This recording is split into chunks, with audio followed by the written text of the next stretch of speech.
Hello, this is Rory with the Love Chat, and today's topic is take your ex off the pedestal. Now, this is video number 154.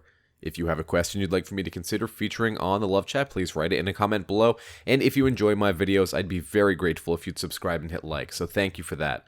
Also, if you'd like to do a Skype or email coaching, just visit my website, thelovechat.net/coaching. Now then, take your ex off the pedestal.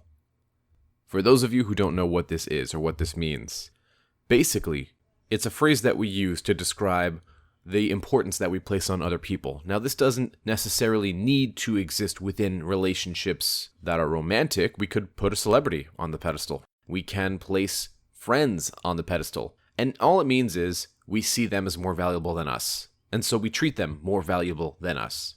However, the important thing to remember is that this is a perception, not a reality. In other words, this person isn't as great as we're making them. And I suppose that's the message for you today. Folks, look, let me be blunt.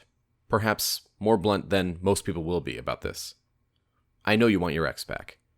And I know that right now, that is pretty much the only thing driving all of your thoughts, feelings, and motivations. And that, despite the fact that we're talking about all of this self-love and self-work, I realized that at first, early in the breakup, you're going to be doing it for them, right? I'll improve myself so that they'll want me back. I get that. But the reality is, as time goes on and as you feel better and as you continue to do the self-work and the self-love, no matter what the reason, it eventually becomes intrinsic. In other words, you see the progress and you like yourself because of the progress, and then eventually you want to do it for you. So what's the difference? Well, early on, you want your ex because you view them as unobtainable. Okay, why do we view them as unobtainable? Because they broke up with you, and at present, there's no way to get them back. But what speeds up this whole process is being able to dismantle this giant pedestal that you've built for them, right?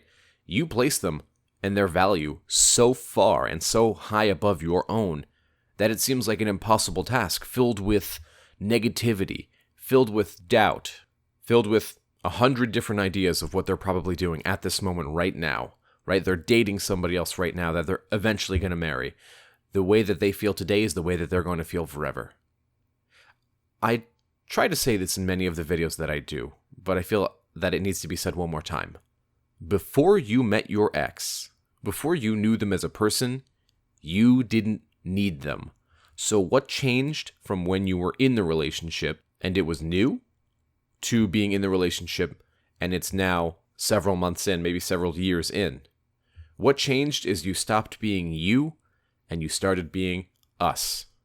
You stopped being an individual and you started focusing on the relationship as a symbiosis. In other words, you and your partner rather than you, the individual, and your partner, the individual. And sometimes they meet in the middle. And along the way, you did everything you could to please your partner and to make sure that they were doing great, but probably to your own detriment. I guess the most summed up way to put this is that you stopped wanting them and you started needing them. And a big reason for that is because a belief that exists within your mind that they can give you something that you can't give yourself. And none of it's true. Guys, we all want our ex back at some point or another in life. It's normal. It's a milestone of being alive. And it's a unique pain. But why is it a unique pain? Because it speaks to your validation. It makes you think you're not good enough, when nothing could be farther from the truth. You are hurt the moment you believe yourself to be. Remember? Epictetus said that from Stoicism. It's important to realize when the idea of being hurt and the idea of being in intense pain and the idea of what the future will hold usually makes what's actually happening much worse. And so the real takeaway from today's video is take your ex off the pedestal. They're not as great as you think. They're good people. You dated them. You had a good relationship with them. The relationship is now over. It may happen again. You guys may meet each other again and date again. But they're not going to want to see a version of you that's still treating them as a human god. It's not attractive to see that we give our partner everything. It doesn't compel them to want to stay with us anymore because we treat them well to the point of making ourselves less. So, if you want your ex back, fine. Treat yourself well, because it'll help. That's all I have for today. If you found my video helpful, I'd be very grateful if you'd subscribe and hit like. Please leave a comment below and tell me what topics you want me to cover in the future. Additionally, if you'd like extra videos every week, private live streams with me, and giveaways of my book upon release, just visit my Patreon. Patreon.com/thelovechat. Until next time.